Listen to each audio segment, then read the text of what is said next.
सत्कार झाला असताना आज काही जरूर नाही, पण मला संधी मिळते गडे सरांची पाठ चोखायची. मला मिळालेला पुष्पगुच्छ आणि शाल मी त्यांना अर्पण करतो. तर आम्ही गेल्यावर फोनवर बोललो.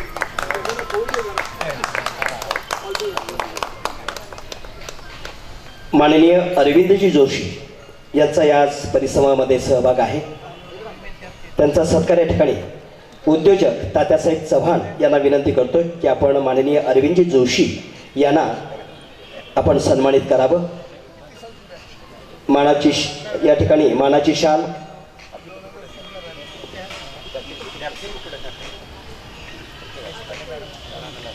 ठीक. माननीय अरविंदजी जोशी साहेब यांना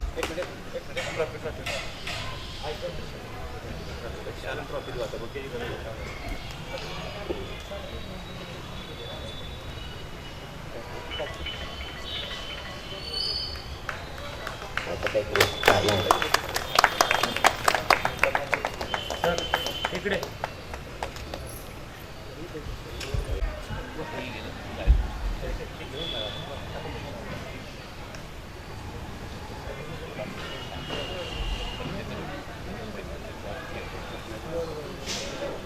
डॉक्टर कृष्णाजी कुलकर्णी या परिसरामध्ये त्यांचा सहभाग आहे.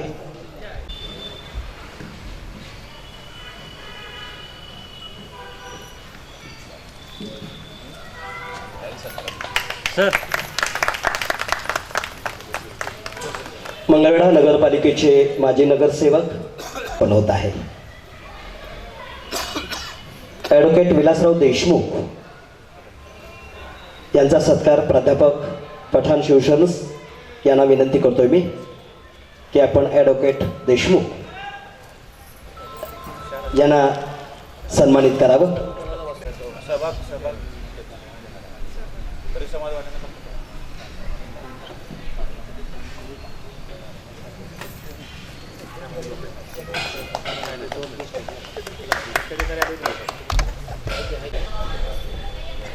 पोपटजी महामोरे यांच्या शुभ हस्ते हा सत्कार या ठिकाणी संपन्न होतोय. तेवढ्या त्या विषयाकडेच मी जातो. दोन मोठी अनुभवी विचार व्यक्त करणारी मंडळी व्यासपीठावर आहेत. अरविंद जोशी सर, ज्यांच्याकडे बघून खरं पत्रकारिता शिकावी आणि बोलावं कसं याचं भान आम्हाला मिळालं. कृष्णाजी कुलकर्णी सर आपले विचार मांडणार आहेत. मंचाच्या समोर बरीच मंडळी आहेत, त्यांचा नामोल्लेख अगदी 1 मिनिटाच्या आत करतो. ज्यांच्या नेतृत्वाखाली हे संमेलन होतं आहे, प्रकाशजी जडे सर, त्यांचे सहकारी कार्याध्यक्ष दिगंबर भगरे सर सकाळपासून खूप घाईमध्ये आहेत, कारण दिवसभर भरगच्च कार्यक्रम आहे. 10:30 वाजलेत, परिसंवाद संपायची वेळ आली तरी सुरू झाला नाही, यासाठी म्हणून फुलचंदजी नागटिळक सर आहेत. जे सर तर माझ्या पाठीमागे सदैव असतात मला आशीर्वाद देण्यासाठी. प्रकाश क्षीरसागर सर म्हणजे आम्ही व्हॉट्सअपलाच भेटलेलो. मनीषा पाटील मॅडम आहेत, सुभाषजी कवडे आहेत, बरीच मान्यवर, दत्ताजी सरगर सर आहेत. जाधव सरांनी सकाळी श्री गणेशा केला. शिवशरण पठाण सर आहेत. बरीच नाव राहतील म्हणून हे करत नाही. सुखदुःख मानवाचे नोंदून शब्द जाती, आंतरिक भावनांना गोंदून शब्द जाती, आंतरिक भावनांना गोंदून शब्द जाती. भावनांचा कल्लोळ समाज माध्यमांच्यावर खूप सारा पडलेला आहे. नव्हे तर आपलं एक हक्काचं व्यासपीठ म्हणजे समाज माध्यम झालेलं आहे. एक जीवनाचा अविभाज्य भाग आपल्या बनलेला आहे. म्हणून व्यक्त होत असताना कशा पद्धतीनं ते व्यक्त व्हावं, बऱ्याच माध्यमातून आपण पाहतो आहोत की जे काही अंगवळणी पडलेलं आहे, जे काही मांडायचं आहे, आपण ते बोलत जात आहोत, व्यक्त होत जात आहोत. परंतु प्रत्येक वेळेला व्यक्त व्हायला हवंच का, हाही प्रश्न मला वाटतं चिंतनासारखा आहे, चिंता व्यक्त करणारासारखा आहे. कारण आज प्रत्येकालाच घाई झालेली आहे. व्हॉट्सअप, फेसबुक, ट्विटर अनेक माध्यम आहेत. ऑर्कुट आहे, माय स्पेस आहे, हायफाय आहे, 17-18 नावाची समाज माध्यम आहेत. या माध्यमातून व्यक्त होत असताना माणसाच्या जीवनामधल्या अनेक अशा आमूलाग्र घटना, प्रसंग, मग ते सुखाच्या असतील, दुःखाच्या असतील, या सर्व घटना प्रसंगाला या ठिकाणी वाट करून देण्याचं काम समाज माध्यमावर होत आहे. परंतु हे व्यक्त होत असताना काही चिंता, काही बाबी, काही निरीक्षण आपल्याला मांडावे लागतात आणि ते मांडत असताना मला एक अभंग आठवतो. त्या अभंगाचं सार म्हणजे समाज माध्यमांचं चिंतन आणि चिंता आहे असं मला वाटतं. अभंगाचे चरण असे आहेत. घासावा शब्द तासावा शब्द, घासावा शब्द तासावा शब्द, तोलावा शब्द बोलण्यापूर्वी, बोलावे बरे बोलावे खरे, कोणाच्याही मनावर पडू नये चारे. थोडक्यात समजणे थोडक्यात समजावणे, मुद्देसूद बोलणे संवाद कला. शब्दामुळे जंगल शब्दामुळे दंगल, शब्दांचे हे जंगल जागृत राहावं. शब्दामध्ये जन्मावी ज्ञान कर्म भक्ती, स्वानुभवातून जन्मावा प्रत्येक शब्द. पण हे असं होतंय का? तर मला वाटतं होत नाही. घाईघाईमध्ये व्यक्त होण्याच्या माध्यमातून माझ्या मनामधून, माझ्या शब्दामधून, माझ्या लेखनामधून मी काहीतरी एखादं विपरीत लेखन करतो आहे का, काहीतरी समाजमन दुखावणाऱ्यांचं लेखन करतो आहे का, याचीही चिंता आज आपल्याला पडते आहे. म्हणून साहित्यिकाने एक सुजानत्व, एक भान ठेवून लेखन करणं, भान ठेवून व्यक्त करणं. कालचाही विषय खूप सुंदर होता. भूमिका घेऊन लेखन करणं खूप चांगला विषय या ठिकाणी मांडला. खरंच आपण भूमिका घेऊन लिहितो आहोत का, हाही विचार मला वाटतं समाज माध्यमातल्या लेखकांनी खूप करणं गरजेचं आहे. काही संशोधनं जागतिक पातळीवर झालेली आहेत. हुटसूट नावाची एक संस्था आहे. त्या संस्थेनं जागतिक पातळीवर इंटरनेट आणि सामाजिक मीडियाचा अभ्यास मांडला.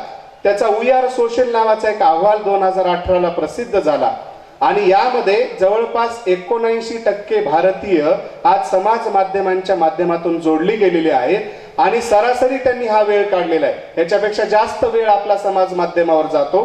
त्यांनी सरासरी 2 तास 32 मिनिटं वेळ, जे जगातले लोक 2 तास 16 मिनिटं वेळ समाज माध्यमावर वापरतात, भारतीयांची ती संख्या जास्त आहे आणि ही फक्त सरासरी आहे. याच्यापेक्षा 10 तास 12 तास, काहीतर दिवसभर सक्रिय असणाऱ्यांची संख्या सुद्धा आज आपल्या इकडे वाढत चाललेली आहे.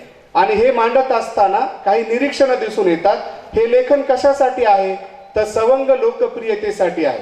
आता आजकाल काही ट्रेंड आलेला आहे की ज्या लेखकाच्या एखाद्या कथेला, कवितेला, काही लघुनिबंधाला जास्त लाईक्स आल्या, जास्त कमेंट्स आल्या म्हणजे तो प्रसिद्ध साहित्यिक का, तो नावाजलेला साहित्यिक का, त्याचं लेखन दर्जेदार का, अशा पद्धतीनं जर आपण होत असू. सर दुसराही ट्रेंड जोशी सर, मी काही स्पर्धा कविता संमेलनाच्या कथेच्या बघितल्या की तुम्हाला तुमचं युट्यूबवर त्याची लिंक टाका आणि तुम्हाला जास्त लाईक्स आल्या तर आम्ही तुम्हाला त्याचं पारितोषिक देऊ. म्हणजे काय? तर त्याची तुम्ही वाङ्मयीन मूल्य काही ठरवणार आहात का नाही, वाङ्मयीन चर्चा काही करणार आहात का नाही, अशाही पद्धतीचं एक निरीक्षण समाज माध्यमांच्या लेखनातून आपल्याला चिंतन करण्यासारखं आहे आणि चिंता सुद्धा व्यक्त करण्यासारखं आहे असं आपल्याला म्हणता येईल. यानंतर समाज माध्यमांच्या लेखनामध्ये चिंतनात्मकता कमी दिसून येते. चिथावणीखोर काही गोष्टी आपल्याला घाईघाईच्या मधून व्यक्त होताना दिसतात. मग ते 2 समाजामधले वाद आणि वाद असतील, काही विचारांच्या मध्ये घडलेल्या काही प्रतिक्रिया असतील, मग त्या चांगल्या आहेत वाईट आहेत, अशाही पद्धतीनं मला वाटतं हे होता कामा नये. अभ्यासपूर्ण मांडणी या समाज माध्यमावरच्या लेखनावर दिसून येत नाही. काही संदर्भांचं पुरावे असतील, काही संदर्भ असतील, काही मागच्या पार्श्वभूमी त्या व्यक्त होण्याच्या पाठीमागच्या असतील, मग त्या कथेच्या संदर्भातल्या असतील. मी कुठलाही साहित्य प्रकार मांडत नाही. व्यक्त होत असताना जी अभ्यासपूर्ण मांडणी आहे, जी संदर्भ आहेत, ते संदर्भ आपल्याला मांडता आले पाहिजेत. केवळ व्यक्त व्हायचं आहे, मी व्यक्त झाल्याशिवाय काही त्याला प्रमाण येणार नाही, अशाही पद्धतीची भूमिका समाज माध्यमावरच्या लेखकाची दिसून येते. म्हणून एक वैचारिक बैठक, वैचारिक अधिष्ठान आज माध्यमावरच्या लेखनाला आपल्याला दिसून येत नाही. ते सुद्धा व्हावं हे खरं आज आपल्याला चिंतन किंवा या ठिकाणी निरीक्षण आपल्याला नोंदवता येईल. काही वाङ्मय चौर्यासारखे प्रकार घडलेले आहेत. व्हॉट्सअपच्या माध्यमातून आज खूप आपण जवळ आलेलो आहोत. मला आपल्याला सांगायला एक म्हणजे खेदानं सांगावंसं वाटतं. मी एका व्हॉट्सअप ग्रुपवर सकाळी सहज बघितलं, एक कविता पोस्ट केलेली होती. ती कवितेचं नाव आणि कवीचं नाव मी पाहिलं. दुपारी तीच कविता, त्यानंतर त्या कवितेच्या नावाखाली दुसऱ्या कवीचं नाव आणि संध्याकाळी त्याच ग्रुपवर तीच कविता, कवितेचं नाव मात्र तिसरं. मग त्याच्यावर काही प्रतिक्रिया आल्या. जो काही मूळ कवी आहे त्याने कवीनं वेगवेगळ्या माध्यमातून हे सांगितलं की ही माझं लेखन आहे, परंतु हे वाङ्मय चौर्य वाढलेलं आहे. आणि काहीतरी कॉपी पेस्टच्या जमान्यामध्ये, या कॉपी पेस्टच्या जमान्यामध्ये सुद्धा समाज माध्यमावरच्या साहित्याची विश्वासार्हता, साहित्याची सत्यता आणि साहित्याचं जी काही आपण म्हणूया अस्खलितता ती कमी झालेली आहे का काय, अशाही पद्धतीचं निरीक्षण या परिसंवादाच्या माध्यमातून मला मांडावंसं वाटतं. समाज माध्यमांच्या लेखनामध्ये तोचपणा आलेला आहे, एकसुरीपणे आलेला आहे. सृजनशील असं काही नाही, विषयाचं वैविध्य काही नाही. काय मांडलं पाहिजे, सर्वसामान्य माणसाच्या जीवनातलं जे काही दुःख आहे, सर्वसामान्य माणसाच्या जीवनातल्या काही अडचणी आहेत, प्रश्न आहेत, वेदना आहेत, अनाथांच्या जीवनाचा आहे, कष्टकऱ्यांच्या जीवनाचा आहे, शेतकऱ्यांच्या जीवनाचा आहे, त्याच्या पद्धतीचं काही मोल आपल्याला करता येईल का? कारण मोडलेल्या माणसाचे दुःख ओले झेलताना, मोडलेल्या माणसाचे दुःख ओले झेलताना, त्या अनाथांच्या उशाला दीप लावू झोपताना, कोणतीना जात त्यांची कोणताना धर्म ज्यांना, कोणतीना जात त्यांची कोणताना धर्म त्यांना, दुःख भिजले दोन अश्रू मानसाचे मानसांना, दुःख भिजले दोन अश्रू मानसाचे मानसांना. या माणसाच्या दुःखाचं काही चिंतन या ठिकाणी येणार आहे का? ते खऱ्या अर्थानं होतंय का? ही आज आपल्याला चिंतनाची बाब आहे असं आपल्याला म्हणता येईल. समाज माध्यमावरच्या लेखनातून प्रखरपणा आहे. समाज माध्यमाच्या लेखनातून दोन समाजामध्ये, धर्मामध्ये, वर्णामध्ये, संस्कृतीमध्ये निर्माण होणारी तेढ आहे. ती तेढ आपल्याला थांबवायची असेल, माणसाचा जो काही धागा आहे तो आपल्याला निर्माण करायचा असेल, तर मला हिंदीतल्या काही ओळी आठवतात. मंदिर मस्जिद गिरजा घर में बाट लिया भगवान को, धरती बाटी सागर बाटा मत बाटो इंसान को. म्हणजे आम्ही व्यक्त होत असताना माणसाचं विभाजन माझे काही जातीचे अभिनिवेश मी निर्माण करून करतो आहे का काय, माझ्या मनामध्ये इतरांच्या बद्दलचा अनादर होतो आहे का काय, हेही आपल्या जबाबदार लेखकाचं भान आपल्याला येणं, बेसिक जे काही ज्ञान आपण म्हणूया ते व्यक्त होण्याच्या पाठीमागचं करणं आज समाज माध्यमावरच्या लेखनामध्ये खूप गरजेचं आहे असं मला वाटतं. काही लेखनातून निराशावादी सूर, नकारात्मकता सुद्धा येते आहे आणि ही नकारात्मकता कुठेतरी आपली जी पिढी नवीन लेखन करते आहे त्याच्यामध्ये कुठेतरी पाझरते आहे का काय, अशाही पद्धतीचं लिखाण आज होतंय. त्यातून काही सकारात्मक आपण देऊ शकतो आहोत का? मी जसं म्हणालो, माणसाच्या जीवनामध्ये काही महमंगल आहे, काही चांगलं आहे, काही आपल्याला समाजाला उपयुक्त ठरणार आहे, अशा पद्धतीचं देता आलं तर मला वाटतं समाज माध्यमावरचं साहित्य हे लोकांच्या पर्यंत, कारण प्रत्येकाच्या हातामध्ये इंटरनेट, प्रत्येकाच्या हातामध्ये फेसबुक, प्रत्येकाच्या हातामध्ये ट्विटर, व्हॉट्सअप, भरपूर सोशल मीडियांचा तर धुमाकूळ झालेला आहे. अशा या जीवनामध्ये काहीतरी आशय संपन्नता, काहीतरी अनुभव संपन्नता आणि काहीतरी आपल्याला लोकांना समाज उपयुक्ततेचं देता येईल का, हेही चिंतन मला वाटतं आजच्या या परिसंवादाच्या निमित्ताने आपण खूप करणं गरजेचं आहे. काही वेळेला भावना विवश होऊन एकांगीपणाने एखादी प्रतिक्रिया व्यक्त होते आणि माध्यमातून व्यक्त व्हायला सुद्धा भार पाडलं जातं. काय आहे, एखादं काहीतरी लिखाण केलं जातं, याला कॅप्शन सुचवा, यावर आपलं मत काय आहे, याविषयी तुम्हाला काय वाटतं, याविषयी या मुद्द्याला तुम्ही सहमत आहे का. अशा वेळेला एकांगी जर विचार करणारे लोक असतील, वाचक असतील, रसिक असतील किंवा मी साहित्यिकही म्हणेल, तेव्हा ते भावनेच्या अंगाने आहारी जाऊन काहीतरी एखादी प्रतिक्रिया देतात, त्याला उलटसुलट प्रतिक्रिया येतात. म्हणून एकाच बाजूचे वेगवेगळे कंगोरे आहेत, बाजू आहेत, काही चांगल्या बाबी आहेत, याही भूमिका या लेखनातून येणं खूप गरजेचं आहे असं मला वाटतं. काही वेळा नुसतेच शब्दबंबाळ करणारं लेखन असतं, फापट पसारा त्याच्यामध्ये असतो आणि खरं अर्थपूर्ण लेखन लोकांना वाचायला मिळतं असं नाही. कारण वाचक खूप आहे, वाचणारे लोक आज लोक म्हणतात कमी झालेले आहे, तर नाही, आज वाचणाऱ्यांची संख्या वाढलेली आहे. पण हे वाचन म्हणजे फेसबुक आणि व्हॉट्सअप युनिव्हर्सिटीच्या वरचं वाचन आहे का, तर नाही. अस्खलित जे वाचन आहे, अस्खलित जे लिखाण आहे, ते लिखाण वाचणाऱ्यांची आणि त्यावर उत्स्फूर्त प्रतिक्रिया देणाऱ्यांची संख्या सुद्धा समाजामध्ये आज आपल्याला खूप मोठ्या पद्धतीनं वाढलेली दिसून येते. समाज माध्यमावरच्या लेखनामध्ये सांविधानिक मूल्यांची जपणूक होताना आपल्याला दिसत नाही. म्हणजे व्यक्त होण्याचा अधिकार मला संविधानानं दिलेला आहे, पण काय व्यक्त व्हायचं, कुठल्या अंगानं व्यक्त व्हायचं, कशा पद्धतीनं व्यक्त व्हायचं, त्यालाही काही नियम आहेत, त्यालाही काही संकेत आहेत. अशा पद्धतीचे संकेत या ठिकाणी पाळले जातातच असं नाही. म्हणून संविधानिक जे मूल्य आहेत, स्वातंत्र्य, समता, न्याय, बंधुता, सहिष्णुता, राष्ट्रीय एकात्मता, जी माणसाला माणसाशी जोडते अशा पद्धतीची संविधानिक मूल्य समाज माध्यमावरच्या साहित्यातून आज आपल्याला दिसून येत नाही, ती यावी याही प्रकारचं चिंतन मला वाटतं या निमित्तानं व्हावं. दुसरं, समाज माध्यमावरची जी भाषा आहे ती भाषा सुद्धा बदललेली आहे. म्हणजे काही वेळेला आपण म्हणतो बोली प्रमाण भाषा आहे, लोकभाषा आहे, जनभाषा आहे, काही वेळेला काही स्वभाव प्रवृत्ती आहेत, काही वेळेला भाषेचे संकेत टाळून लिखाण केलं जात आहे. आणि म्हणून या पद्धतीनं जी भाषा वापरली जाते त्या भाषेच्याही संदर्भामध्ये खऱ्या अर्थानं विचार होणं खूप गरजेचं आहे. यामध्ये शुद्ध अशुद्धता पाळली जात नाही.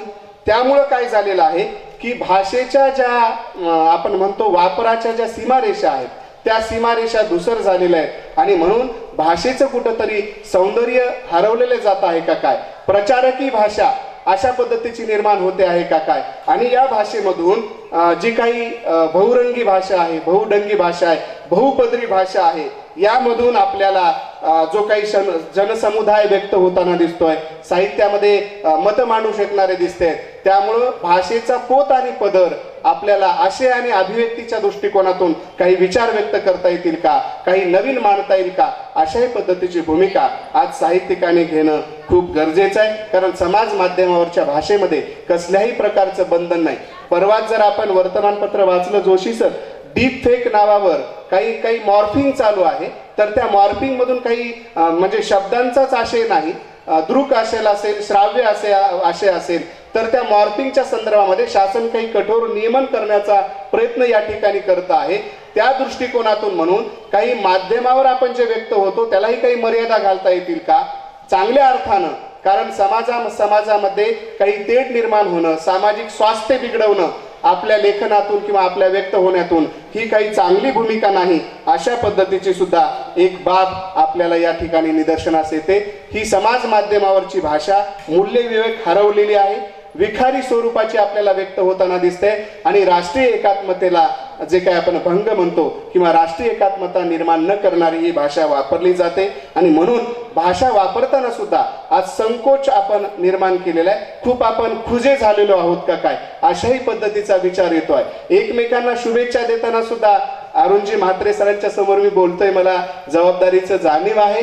सर, काही वेळेला एखाद्या मित्राचा वाढदिवस आहे, त्या वाढदिवसाच्या निमित्ताने व्यक्त होत असताना 2च अक्षर किंवा 3 अक्षर HBD म्हणतो आपण, हॅपी बर्थडे, किंवा GBU god bless you, GM good morning, take care, TC SD sweet dream, वेगवेगळ्या माध्यमांची, आता तर इमोजीचीच मी तर म्हणेल अक्षरलिपी आता काही वेळेला बघून स्माइली आणि चिन्हांची इमोजीची भाषा, रागाचं एखादं इमोजी, काही प्रेमाचं इमोजी, काही स्माइली, त्या पद्धतीने आपण व्यक्त होत आहोत. म्हणजे शब्द सुद्धा एखाद्याला आतून काहीतरी शुभेच्छा देणं, मनापासून मी तुला शुभेच्छा देतो आहेत असं व्यक्त होणं, 2 माणसामधलं अंतर कमी होताना आपण कुठेतरी संकुचितच्या भावनेतून व्यक्त होत आहोत का काय, अशाही पद्धतीचं लिखाण आज माध्यमावर वाढलेलं आहे. माध्यमावरची भाषा एकसुरी झालेली आहे, सनसनाटी झालेली आहे, बटबटीत झालेली आहे. आणि त्यामुळं खऱ्या अर्थानं मूल्य निर्मिती, समृद्ध विचार,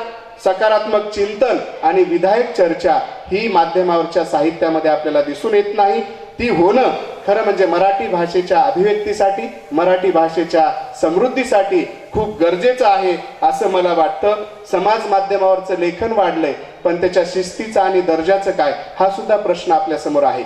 त्याच्यामधले विनोद आहेत, पण विनोदातून काही द्वेष भावना आपण निर्माण करतो आहोत का काय, थिल्लरपणा आपला येतो आहे का काय, काही वेळेला अति उतावळेपणामधून काहीतरी वेगळंच चित्र समाजामध्ये आपण निर्माण करतो आहोत का काय, ही सुद्धा आजच्या साहित्यिकांच्या माध्यमातून विचार करण्यासारखी गोष्ट आहे. समाज माध्यमामधून संयत प्रकारचं लेखन, संयमानं लेखन आणि आपले विचार मांडताना सखोल माहिती, ज्ञान आणि सामाजिक भान या ठिकाणी सर्वांनी ठेवणं खूप गरजेचं आहे. कारण समाज माध्यमामुळे वाचनावर सुद्धा वेगवेगळ्या परिणाम झालेला आहे. वाचन सवयी असतील, वाचन संस्कृती असेल, त्याही दृष्टिकोनातून आपल्याला जे काही लेखन आहे किंवा आपल्याला जे दिसतं आहे ते सुद्धा खूप महत्त्वाचं आहे. कारण रील्स वाढलेले आहेत, रील्समुळं आपण रिअल्सकडे लक्ष देत नाहीत, वास्तवाकडे लक्ष देत नाहीत, आणि फेसबुकमुळं आपण बुककडे लक्ष देत नाहीत. सर म्हणाले मला माझे 2 बुक आज दिलेले आहेत, ते खूप गरजेचं आहे. मी संयोजकाचंही अभिनंदन या ठिकाणी करतो, कौतुक करतो की आम्हाला तुम्ही पुस्तकं भेट दिलेली आहेत आणि तीच खरी पुस्तकं आपल्या विचारांना प्रेरणा, विचारांची पेरणी करण्यासाठी आपल्याला महत्वाचे आहेत. आणि म्हणून हे माध्यमावरच्या लेखनातून काहीतरी विचार देणं, काहीतरी चांगलं देणं आपल्याला खूप गरजेचं आहे. आणि सामाजिक माध्यमांचा समाज, राष्ट्र आणि धर्म यांच्या हितासाठी वापर केला पाहिजे, त्याचा कोणीही दुरुपयोग करू नये अशा पद्धतीचं लेखन आज आपल्याला करणं गरजेचं आहे. समाज माध्यमामुळे जग आपल्या जवळ आले, परंतु आपल्या माणसापासून, आपण कुटुंबापासून दूर चाललेलो आहोत, संवाद हरवत चाललेलो आहोत का काय, अशाही पद्धतीची भूमिका आजच्या या परिसंवादाच्या निमित्ताने व्यक्त करावी लागते. कारण एका स्वयंपाकघरामध्ये नाश्ता तयार करणारी आई बेडरूम मध्ये किंवा त्याच्या मुलाच्या रूम मधल्या बसलेल्या मुलाला नाश्ता तयार आहे असा व्हॉट्सअपवरच मेसेज करतो, तोही तिला तसाच प्रतिसाद, या ठिकाणी मी येतो आहे आई तू वाढून ठेव, अशा पद्धतीचा माणसामधला संवाद समाज माध्यमांच्या माध्यमातून दुरावतो का काय, अशाही पद्धतीची भूमिका आज या माध्यमांच्या वतून निसते आहे. आणि म्हणून आमची मूल्य आणि निष्ठा, संस्कार आपण गमावत आहोत का काय, अशाही पद्धतीचं सगळंच काही निराशावादी समाज माध्यमावर घडताना दिसत नाही. एक लेख म्हात्रेसर एका लेखकाचा मी वाचला आणि त्याच्या खाली प्रतिक्रिया एका मुलाची, जो तरुण आहे, जो आता शिकतो आहे, त्या मुलांना सांगितलं होतं की तो अनुभव कथन होता, वेगवेगळ्या अनुभवाचं कथन माध्यमावर होतंय आणि तो असा होता की परिस्थितीनं त्या माणसाला कसं घडवलं आणि तो आज काय आहे. तर त्याच्या अनुभवातून त्या तरुणानं आत्महत्यापासून परावर्त झाल्याचा अनुभव व्यक्त केलेला होता. म्हणजे काही चांगलं असेल तर त्याला तुम्हाला चांगला प्रतिसाद मिळतो आहे, परंतु आज मी सुरुवातीला जसं म्हणालो की कॉपी पेस्टच्या ह्याच्यामध्ये जसं आहेरामध्ये एका महिलेला साडी केली आणि ती साडी करून सगळ्याकडून ती फिरून आली, सगळ्या नातेवाईकाकडून, आणि तिच्याचकडे ती साडी पडत आली. तशा पद्धतीचं माध्यमावरचं लेखन, एखादं व्यक्त होतोय साहित्यिक आणि त्यानंच व्यक्त होलेलं त्याला दुसऱ्या साहित्यिकाच्या नावाने परत मिळत आहे. मला वाटतं ही सुद्धा भूमिका आज चिंतनासारखी आहे. म्हणून जे काही चांगलं आहे, जे काही समाजाला उपयुक्त आहे, अशा पद्धतीचं लेखन वाचलं जावं, लिहिलं जावं, अशा पद्धतीची भूमिका मला काही निरीक्षणं मांडायची होती, ती मला या निमित्ताने मांडावीशी वाटतात. आणि शेवटी मला एक छोटीशी कविता या निमित्तानं, ती या समयाला किंवा या प्रसंगाला अनुरूप आहे. दलाई लामाची मूळ कविता ती आहे आणि त्याचं मराठी भाषांतर आपल्या काळात पुण्याच्या शोभा भागवतांनी केलेलं आहे. आणि म्हणून समाज माध्यम, आपण आणि हे साहित्य संमेलन या ठिकाणी जडेसर, मी तुमच्या सर्व टीमचं निसर्गरम्य वातावरणामध्ये घेतलं. तुम्ही पावसाची चिंता केलीत, पावसाची चिंता तुम्ही नका करू. तुमच्या भागामध्ये, मंगळवेढ्यामध्ये साहित्याची चळवळ खूप मोठ्या प्रमाणामध्ये आहे. मला पद्माकर कुलकर्णी सरांचा फोन आला की सर तुम्हाला या परिसंवादात सहभागी घ्यायचंय, तर मी सहभागी झालो. आपल्या सर्वांना मी धन्यवाद देतो. मला काही विचार, मला काही निरीक्षण या ठिकाणी मांडता आले. शेवटी त्या ओळीनं मी मला 10 मिनिटं दिलेली होती, कदाचित जास्त वेळ घेता असेल तर जोशी सर मी आपली दिलगिरी व्यक्त करतो. आपल्या काळात इमारतीची उंची वाढली पण माणुसकीची कमी झाली का? आपल्या काळात इमारतीची उंची वाढली पण माणुसकीची कमी झाली का? रस्ते रुंद आणि दृष्टी अरुंद झाली का? खर्च वाढला तशी शिल्लक कमी झाली, खर्च वाढला तशी शिल्लक कमी झाली, सुखसोयी वाढल्या आणि वेळच दुर्मिळ झाला, पदव्या स्वस्त झाल्या आणि शहाणपण महाग, पदव्या स्वस्त झाल्या आणि शहाणपण महाग, माहितीचे डोंगर जमले नेमकेपणाचे झरे आटले, माहितीचे डोंगर जमले नेमकेपणाचे झरे आटले, तज्ञ वाढले तशा समस्या वाढल्या, मालकीची भाषा वाढली मूल्यांची कमी झाली, औषधं भरपूर पण आरोग्यच कमी झालं, औषधं भरपूर पण आरोग्यच कमी झालं, आपण बोलतो मात्र फार, प्रेम क्वचित करतो आणि तिरस्कार सहज करतो. आपल्या जगण्यामध्ये वर्षांची भर पडली पण वर्षामध्ये जगण्याची नाही, आपल्या जगण्यामध्ये वर्षांची भर पडली पण वर्षामध्ये जगण्याची नाही. आपण भले चंद्रावर आलो गेलो पण शेजारच्या नव्या माणसाला काही भेटणं होत नाही. बाहेरचा परिसर आपण जिंकत चाललोय, बाहेरचा परिसर आपण जिंकत चाललोय. आतल्या हरण्याचं काय? हवा शुद्ध करण्यासाठी आटापिटा, पण मनाच्या गुदमरण्याचं काय? हवा शुद्ध करण्यासाठी आटापिटा, मनाच्या गुदमरण्याचं काय? खूप धन्यवाद मला या ठिकाणी व्यक्त व्हायला संधी दिली. धन्यवाद की आपण आपला विषय या ठिकाणी मांडावा. नमस्कार. आत्ताच डॉक्टर शिवाजी शिंदेने आपल्यासमोर समाज माध्यमांच्या संदर्भातलं चिंतन मांडलं आणि एका अर्थानं मी असं म्हणेन की माझंही काम बरंचसं सोपं केलं. काही समान निष्कर्ष त्यांच्या आणि माझ्या निवेदनामध्ये आहेत. त्या निष्कर्षांना वगळून मी आपल्यासमोर व्यक्त व्हायचा प्रयत्न करतो. याचं कारण पुनरुक्ती नको या अर्थानं. सन्माननीय व्यासपीठ नुकतंच आपल्या या छानशा सावलीच्या सभामंडपामध्ये संमेलनाध्यक्ष आमचे ज्येष्ठ कविमित्र अरुणजी म्हात्रे यांचं आगमन झालेलं आहे. तेही समोर आहेत याचं मला भान आहे. काल अतिशय सुंदर अशा उद्घाटन सोहळ्यामध्ये त्यांचंही आपण भाषण ऐकलेले आहोत. मित्र, हेच भाषण इथे लगेच व्हिडिओ कॉलिंग करून अन्यत्रही गेलं असेल, त्यांच्याही गावाच्या पलीकडे गेलं असेल, पण प्रत्यक्ष समोर एखादी व्यक्ती बोलत असताना जो आपल्याला आनंद होतो, तो आपल्यासाठी बोलतोय याची जी आपल्याला जाणीव असते, तो आनंद काही वेगळा असतो. मित्र, समाज माध्यमांच्याकडे वळण्याच्या आधी मी एकच बदल आपल्याला थोडासा आपल्या निदर्शनास आणू इच्छितो.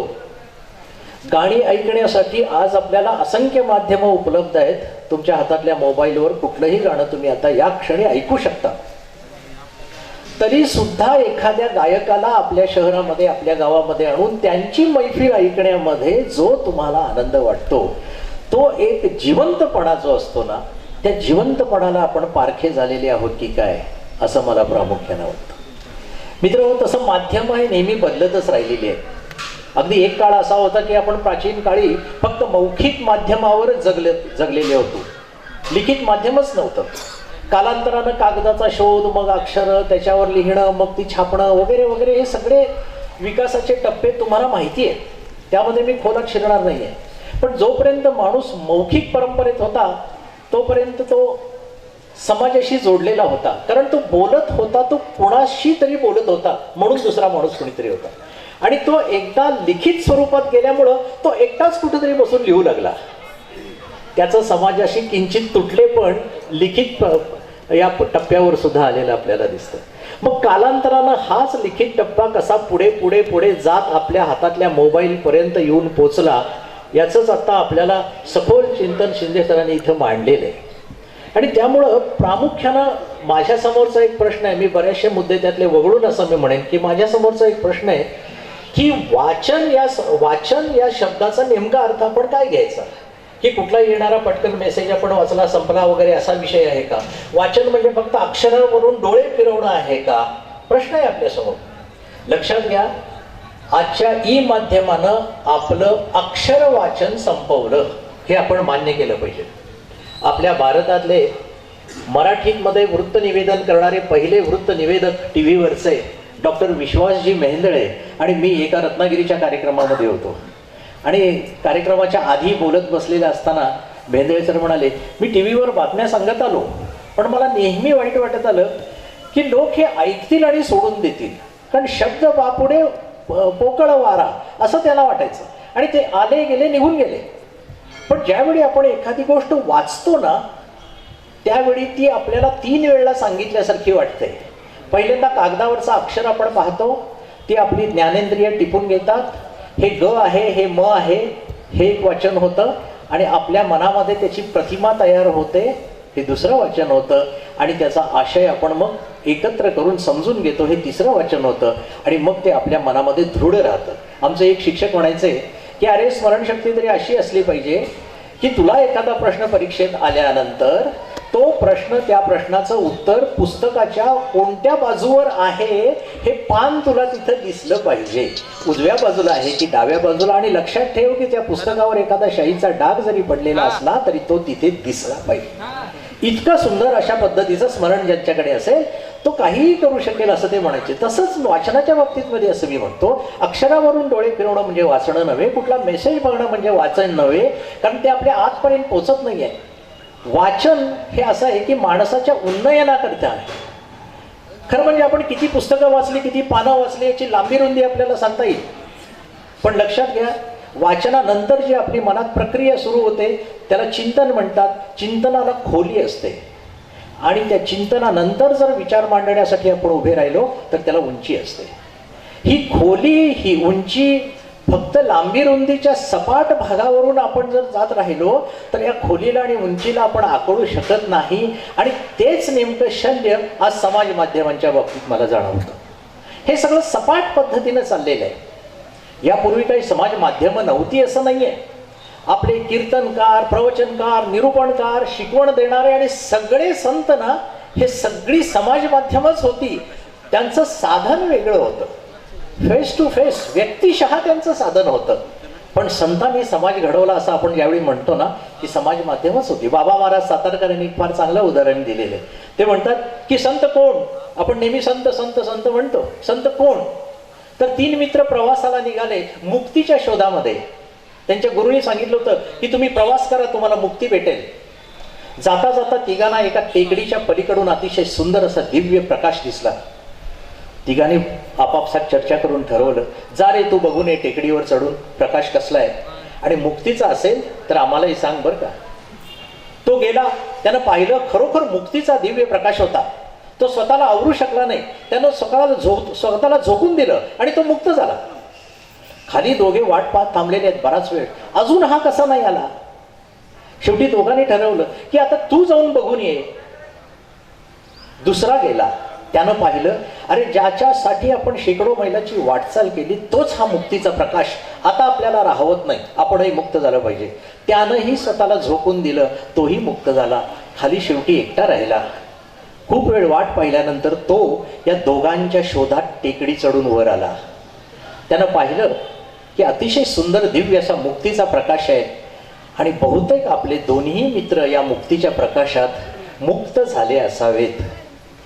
स्वतःला सुद्धा असं वाटत होतं त्याला की आपणही मुक्त व्हावं, पण त्यानं स्वतःला आवरलं, सावरलं. टेकडी उतरून तो खाली आला आणि शेजारच्या गावातल्या लोकांना जाऊन म्हणाला, मी तुम्हाला सर्वांना मुक्त करतो, तुम्ही माझ्या बरोबर चला. हा संत आहे. मला आलेला दिव्य अनुभव मी सर्वांना देण्यासाठी ज्यावेळी येतो त्यावेळी तो संपूर्ण समाजाच्या जोडण्यासाठी म्हणून जे माध्यम येतं ते एकेकाळचं समाज माध्यमच होतं. मित्रो, काल बदलत राहिला, आपली राजकीय परिस्थिती बदलत राहिली. खरं म्हणजे आपल्या देशासमोरचा आजचा प्रश्न हा रिकाम्या पोटांचा नाही आहे. आपल्या देशासमोरचा पहिला प्रश्न महत्त्वाचा असा आहे, तो रिकाम्या हातांचा आणि रिकाम्या डोक्यांचा आहे. आणि या रिकाम्या हातांच्या आणि रिकाम्या डोक्यांच्या प्रश्नामुळे आपल्याला अतिशय अस्वस्थ केलेलं आहे. तरुणांच्या ओठावर कोणती गाणी आहेत ना, त्यावर त्या देशाचं भवितव्य ठरतं असं म्हणतात. आणि त्याचप्रमाणे आपण आपल्या पालकांच्याही हातात कोणती साधनं आहेत ना, त्याच्यावर त्या मुलांचं, पाल्यांचंही भवितव्य ठरत असतं असं आपल्याला म्हणावं लागतं. मित्रांनो, हे अक्षर वाङ्मय आज आपण ज्या साहित्य संमेलनासाठी कालपासून जमलेले आहोत, हे जे अक्षर लेखन आहे ना, ते आत्म्याला जाऊन भिडणारं आहे, तशी समाज माध्यमं भिडत नाहीत. त्या मध्यंतरीच्या आलेल्या 2-3 वर्षामध्ये पुन्हा शाळांमध्ये मोबाईल, ऑनलाईन शिक्षण वगैरे याचा धुमाकूळ झाला. पण ऑनलाईन शिक्षणाची काय अवस्था आहे हे शिक्षणाची पाहणी करणाऱ्या, सर्वे करणाऱ्या अनेक अधिकाऱ्यांनी सांगितलेलं आहे. केवळ एक इदन्न मम म्हणून आम्ही परीक्षा घेतल्या आणि सर्वांना पास करून टाकलं. कसल्याही प्रकारचं त्यातून अर्थपूर्ण अशी कृती घडलेली नाही, हे आपल्याला मान्य करावं लागेल. आणि म्हणून या जितक्या म्हणून आपण साधनं आणि सोपेपणा आणू ना, तितक्या सोपेपणामुळं आपल्या जीवनामध्ये एक प्रकारची निरर्थक अशी पोकळी निर्माण होत चालली आहे. आणि तर्कशुद्धता, बुद्धिप्रामाण्यवाद, शब्दा पलीकडच्या आशयाला जाऊन भिडणं, शांताबाई शेळकेंचं फार छान उदाहरण आहे. आभाळ आणि आकाश. आभाळ कशाला म्हणायचं आणि आकाश कशाला म्हणायचं, त्यांनी फार छान उदाहरण दिलं होतं की भरून आलेलं आहे ते आभाळ आणि मोकळा आहे ते आकाश वगैरे. म्हणजे प्रत्येक शब्दाला असा एक पोत असतो. आणखीन हाच जो पोत आहे तो आपण समाज माध्यमही सांगणार आहेत का? नाही. मुलांना आज असं वाटतं की आपल्याला जे काय हवं असेल ते गुगल सर्च करा, अमकं करा, आणखी करा, किंवा व्हॉट्सॲपवरून आणखी करा, डिक्शनरी सर्च करा, हे करा ते करा. पण एक लक्षात ठेवा की computer can give you information, not inspiration. Inspiration is very important. एखादा व्रतस्थ शिक्षक तुम्हाला जी प्रेरणा देईल ना, ती प्रेरणा कॉम्प्युटर देणार नाही, तो माहितीचा भडीमार करेल. आणि म्हणून आपण सध्या IT म्हणतो ना, ही IT ही क्रांती इन्फॉर्मेशन टेक्नॉलॉजी आहे. It is not at all a knowledge technology. आपण शाळेमध्ये काय करतो असं मुलांना विचारलं तर शाळेमध्ये काय नाही, वेगवेगळ्या विषयांचे तास असतात, तेवढे तास अटेंड करतो. म्हणजे काय करतो तर सूक्ष्मात गेल्यानंतर आपल्या लक्षात येईल की आपण वेगवेगळ्या विषयांची माहिती कलेक्ट करतो. ती कलेक्ट करून घरी आणायची असते, त्याच्यावर चिंतन करून त्या माहितीचं रूपांतर नॉलेजमध्ये करायचं असतं आणि ते नॉलेज असं दृढ केल्यानंतर त्याचं विजडम तयार होतं. नॉलेज आपल्यापुरतं असतं, आपल्या पिढीपुरतं, पण विजडम म्हणजे शहाणपण हे अनेक पिढ्यांना उपयोगी पडणारं असतं. हे विजडम तयार करण्याचं काम जर शाळेच्या या प्रक्रियेतून झालं नाही आणि शाळेतले शिक्षकच जर मोस्ट लाईकली क्वेश्चन्स म्हणून अगदी परीक्षेत येणारे प्रश्नच देऊन टाकू लागले तर कसल्या प्रकारचं आपण आपल्या पिढी घडवण्याचं काम करतोय, हा मोठा चिंतनाचा भाग आहे. आणि म्हणून पुन्हा याला हातभार लावण्यासाठी म्हणून हा सोशल मीडिया वेगवेगळ्या अर्थानं, बऱ्याच नकारार्थी अर्थानं ते तिथं आलेलं आहे. खरं वास्तविक पाहता कोणतंही साधन वाईट नसतं, प्रत्येक साधनाचे काही बरे वाईट भाग असतात. संस्कृतमध्ये एक सुभाषित आहे, अमंत्रम अक्षरम नास्ती नास्ती मूलम अनौषधम, अयोग्य पुरुषः नास्ती योजकस्तत्र दुर्लभः. आपण योजकस्तत्र दुर्लभः नेहमी वापरत असतो, पण त्याच्या आधीचे हे 3 चरण आहेत ना, अमंत्रम अक्षरम नास्ती, भाषेतलं एकही अक्षर असं नाही की त्याचा मंत्र होणार नाही, प्रत्येकाचा मंत्र होईल. अमंत्रम अक्षरम नास्ती नास्ती मूलम अनौषधम, झाड, झाडाचं फळ, फूल, मूळ, झाड, झाडाची साल, सगळ्या वनस्पतींचं कुठल्या ना कुठल्या औषधासाठी उपयोग आहे. पण ते म्हणतात की या जगात कुणीही अयोग्य पुरुष नाही, वाईट व्यक्ती कोणी. पुरुष हा शब्द संस्कृत साहित्यात व्यक्तिवाचक आहे बरं का, पुरुष म्हणजे फक्त पुरुषवाचक नाही आहे, त्यात स्त्रिया सुद्धा आल्या. या जगात अयोग्य कुणीही नाही, सगळेजण योग्य आहेत, पण एक आहे योजकस्तत्र दुर्लभः.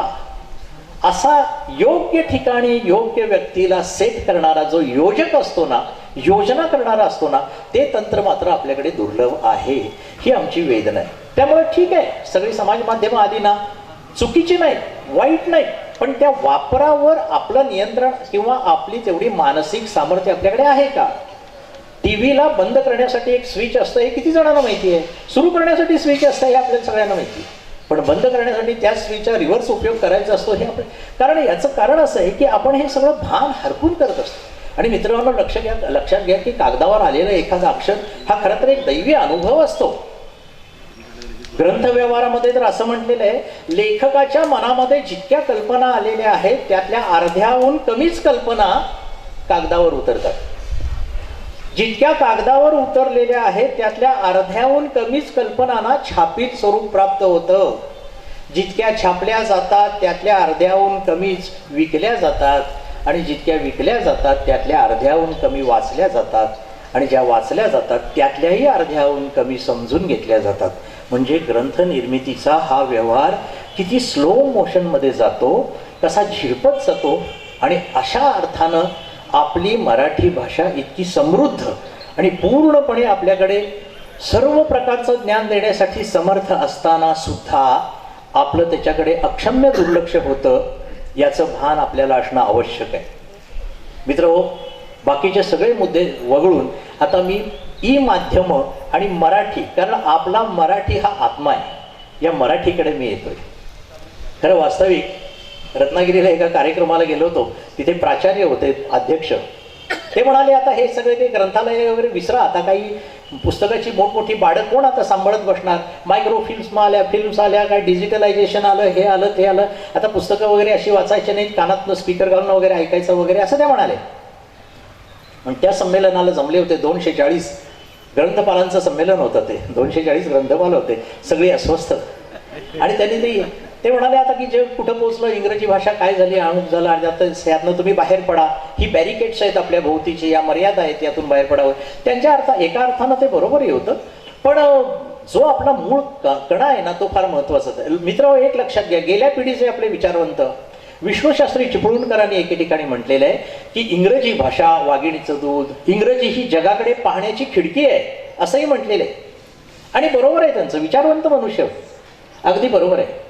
पण मला स्वतःला असं वाटतं की ही खिडकी देखील आपण एका भक्कम भिंतीत बसवायची असते, आणि ही भिंत मातृभाषेच्या चिऱ्याचिऱ्यांनी घट्ट बांधायची असते. अन्यथा त्या घराला पडलेली भगदाडं कशी आहेत ना तशी ती भगदाडं दिसू लागतील. आणि आज आपल्या घरांना इंग्रजी माध्यमाची भगदाडं पडलेली आहेत. त्या भगदाडांवर आपलं नियंत्रण राहिलेलं नाही आहे. कारण खिडकीतून जास्त येणारा वारा आपण दार बंद करून जसा बंद करू शकतो तसा या भगदाडांवर आपलं नियंत्रण नाही. आणि म्हणून मला असं वाटतं की ठीक आहे, आपण जगाकडे बघू. 2च खिडक्या कशाला, आपण 10 खिडक्या बसवू, रशियन शिकू, जापनीज शिकू, आणखी काही शिकू, आणखी काही शिकू. विनोबा भावेंना 24 भाषा येत होत्या. आणि लॉर्ड माउंटबेटनने त्यांना विचारलं की तुम्ही एवढ्या भाषा कशा शिकला. तर विनोबा भावे म्हणाले की मी माझी मातृभाषा आणि भाषांची मातृभाषा संस्कृत आणि माझी मातृभाषा मराठी हे अगदी व्यवस्थित शिकलो. आता या 2 भाषांच्या आधारानं मला जगातली कोणतीही भाषा 90 दिवसात शिकता येते. जर या भाषेचा जर अधिकार मला किंवा आधार मूळ नाही तर मी इतर भाषा काय शिकणार. मग त्याप्रमाणे कॉन्व्हेंटचा कोरडेपणा जो येतो ना तो त्याप्रमाणे यायला लागतो. आणि मग हा कॉन्व्हेंटचा कोरडेपणा त्यांच्यातल्या भावना आटून गेल्यासारखी आपली जी अवस्था होते ना ती महत्त्वाची गोष्ट आहे. त्यानंतर आपली सामाजिक जीवनातही खूप बदल झाले. आपण खेड्यापाड्यातली ऐस पैस घरं सोडून आता शहरात आलो. एकमेकांच्या डोक्यावर अपार्टमेंट करून राहू लागलो. आता त्याला आपण सोय म्हणालो, हे म्हणालो, ते म्हणालो. पण या अपार्टमेंटच्या सगळ्या व्यवस्थेकडे पाहिल्यानंतर सुद्धा मी अनेकदा पुण्यातून वगैरे फिरत असतो त्यावेळी मला मोठी अगदी गंमत वाटते की इंग्रजी भाषेमध्ये याला चांगले शब्द सुचवलेले आहेत. त्याला आपण एकतर फ्लॅट म्हणतो. आपल्या सगळ्या भावना सपाट झालेल्या असतात त्यावेळी आपण फ्लॅटमध्ये जाऊन राहतो. काही लोक त्याला ब्लॉक म्हणतात. ब्लॉक घेतला असं सर्व बाजूने आपण ज्यावेळी बंदिस्त होतो त्यावेळी त्याला ब्लॉकही म्हणतात. काही लोक त्याला अपार्टमेंट म्हणतात. We are apart from others. दुसऱ्याशी माझा संबंध नाही. पलीकडच्या फ्लॅटमध्ये कोण राहतं मला माहिती नाही कारण आपण अपार्ट आहोत. आणि सगळ्यात मोठा विनोद आहे या सगळ्या व्यवस्थेला मिळून आजही आपण कोऑपरेटिव्ह सोसायटी का म्हणतो हे मात्र मला कळलेलं नाही. यात कसलं कोऑपरेशन आलंय आणि कुणाशी आलेलं आहे हे कळलेलं नाही. आणि याचमुळं झालंय काय की शिंदे सर म्हणाले तर माणसापासून माणूस दूर गेला. न्यूयॉर्क टाइम्समध्ये एक मोठं व्यंगचित्र आलं होतं. एक कुठल्या तरी कार्यक्रमाला असंख्य माणसं जमलेली होती आणि ती सगळी 2 माणसं बोलताना त्या गर्दीतली दाखवलेत. ते म्हणाले की कित्येक दिवसांनी आपण असं एकत्र आल्यामुळं बरं वाटतं नाही. पण त्या गर्दीतला प्रत्येक माणूस मोबाईलवरून कुठंतरी दुसरीकडे बोलत होता. तो शेजारच्या माणसाकडे बोलतच नव्हता. त्यामुळं ते एकत्र येणं हे केवळ फिजिकल एकत्र येणं होतं. आठवून पहा गेल्या पिढीतले विशेषतः ज्यांनी 50शी ओलांडलेली आहे श्रोतृवर्गामध्ये त्यांनी आठवून पाहावं. आपल्याकडे सुट्टीला आलेली मावशी आत्या त्यांची मुलं ज्यावेळी सुट्टी संपवून गावाला निघून जायची त्यावेळी त्यांनी सुखरूप पोचल्याचं पत्र 15 दिवसांनी आपल्याकडे यायचं आणि ते पत्र वाचण्यासाठी एकमेकांच्या हातातला ओढून घेऊन ते पत्र आपण आधी वाचावं अशी घरात स्पर्धा असायची.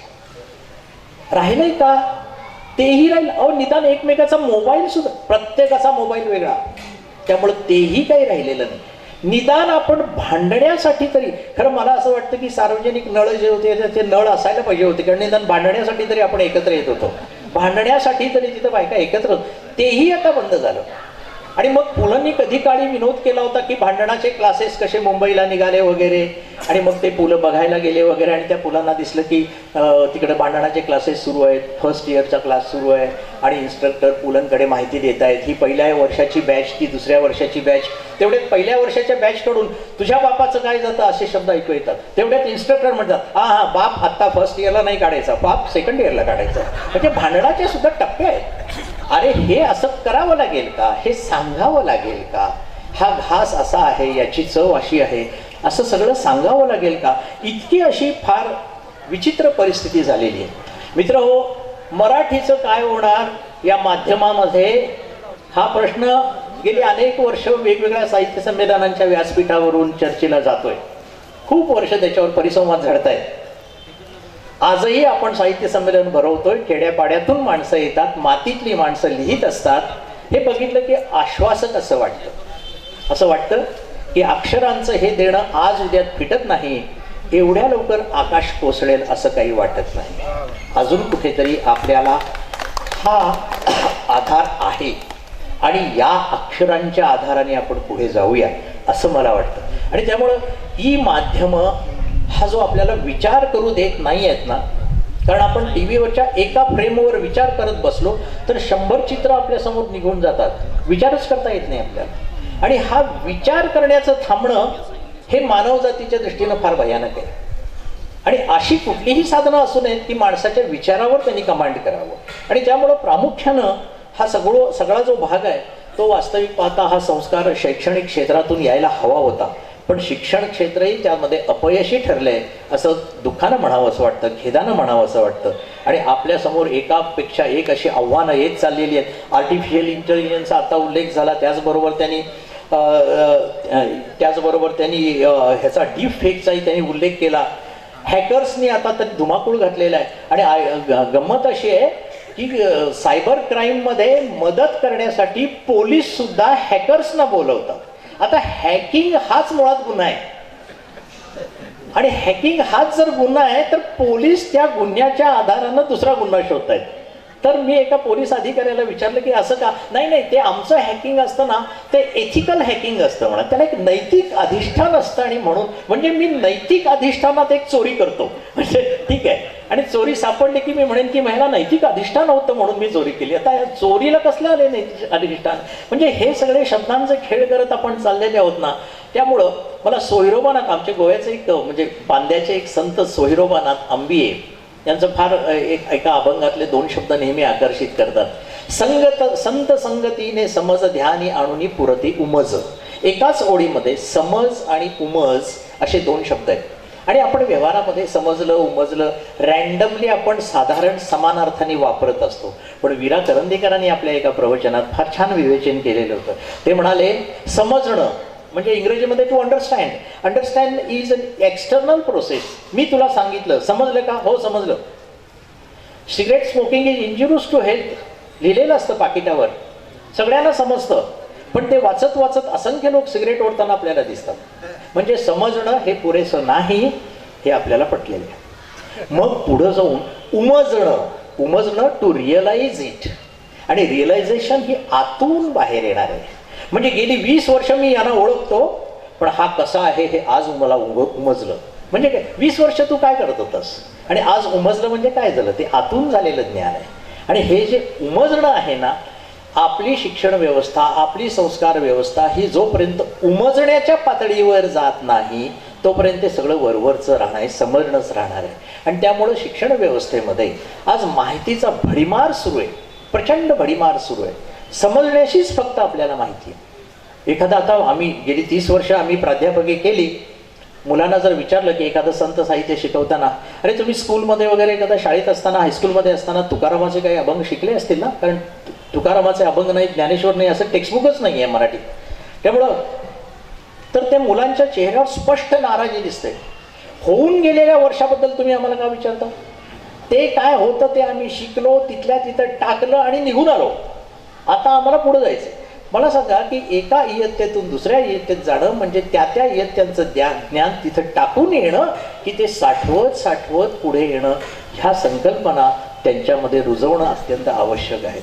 मित्रहो, एक लक्षात घ्या, प्रत्येक नवी पिढी ही जुन्या पिढीच्या खांद्यावर पाय ठेवून उभी असते, म्हणून त्याला पुढचं क्षितिज दिसत असतं. आजपर्यंत ज्याने आपल्याला हे ज्ञानाचं भांडार दिलेलं आहे त्याच्यावर आपण उभे आहोत. पायाखालचा आधार आजपर्यंतच्या पूर्वसुरींनी दिलेल्या ज्ञानाचा आहे, हे आपण कधीही विसरता कामा नये. आणि ते जर असेल तर वास्तविक पाहता या पद्धतीचं जे निवेदन विवेचन आहे त्या विवेचनाला आपले पूर्वज कधीच कोणत्याही पद्धतीनं सहमती त्यांनी दर्शवली नसती. त्यांनी प्रत्यक्ष भाकरीच्या चित्रापेक्षा प्रत्यक्ष भाकरीलाच महत्त्व दिलं असतं. आणि त्यामुळं आज सुद्धा आपण अक्षरवाङ्मयाकडे वळणं, या संमेलनाच्या निमित्तानं आपल्याकडे तरुण वर्गाकडे हा विचार पोचवणं हे फार महत्त्वाचं आहे. कारण व्यक्तिमत्वातील अनेक गुणांचा लोप होत चाललेला आहे. आणि म्हणून 21व्या शतकातली एक कविता आपल्या एका कवी मित्राची आहे. 21व्या शतकात आमची नवी पिढी झाली आहे भलतीच क्यूट. कॉन्टॅक्ट लिस्ट वाढत गेली पण संवाद मात्र झाले म्यूट. फ्लॉपी डिस्क सीडीमध्ये संस्काराला जागा नाही, फाटली मन सांधणारा इंटरनेटवर धागा नाही.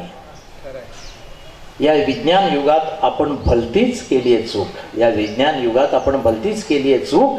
अहो, स्वतःच्या सख्या नात्यालाही दाखवावे लागते फेसबुक. म्हणजे तू फेसबुकवर नशील तर तुझं अस्तित्वच नाही आहे, पण त्या फेसबुकवरच मी तुला जास्त ओळखतो.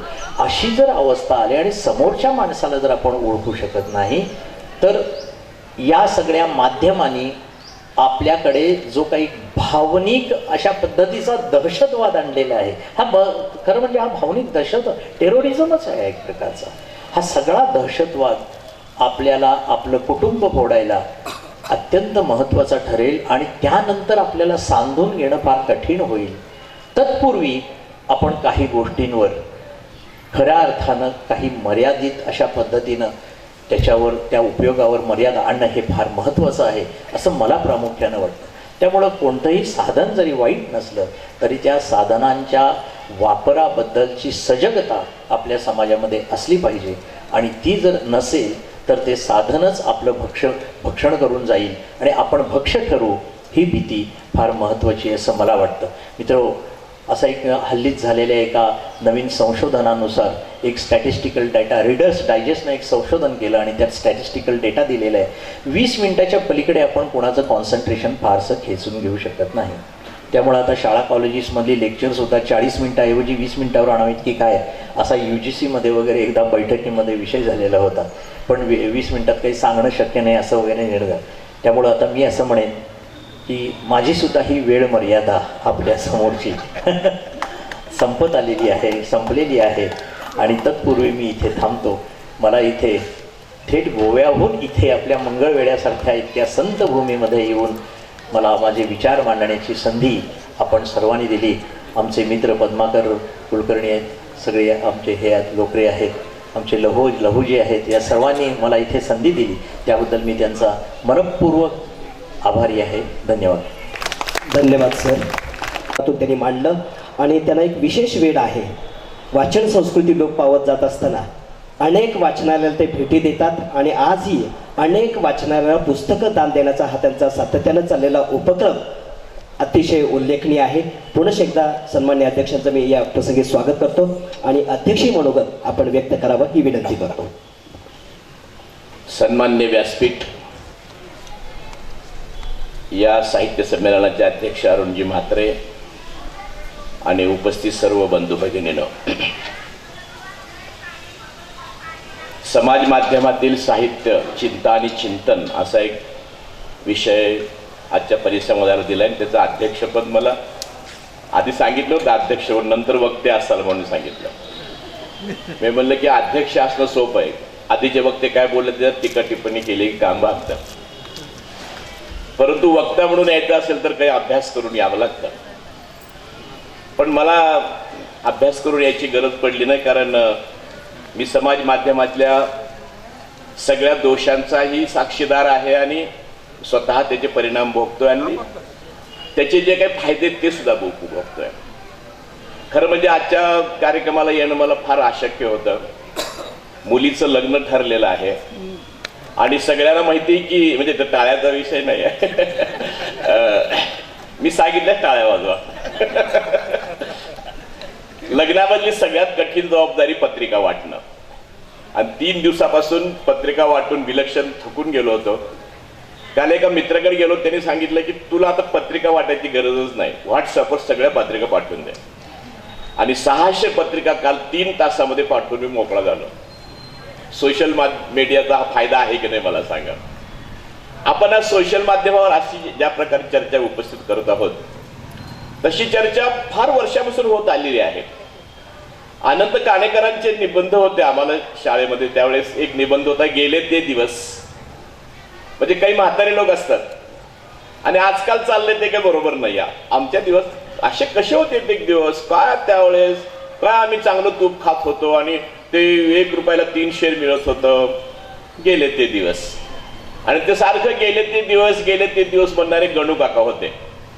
मला वाटतं की प्रत्येक पिढीमध्ये गणू काका असतात आणि ते गणू काका नवीन काही आले की चिंता व्यक्त करायला लागतात. परंतु आपण चिंता व्यक्त करत असताना जसं त्या नव्या माध्यमाविषयीचे काही दोष आहेत त्यांचा त्याची चर्चा केली पाहिजे, तसं त्याचे फायदे काय आहेत ते सुद्धा समजून सांगितलं पाहिजे. आणि मी तुम्हाला सांगतो की तुम्ही किती जरी गेले ते दिवस म्हणत बसलात ना तरी जग थांबणार नाही आणि ती नवी माध्यमे ते आत्मसात करणार आहे.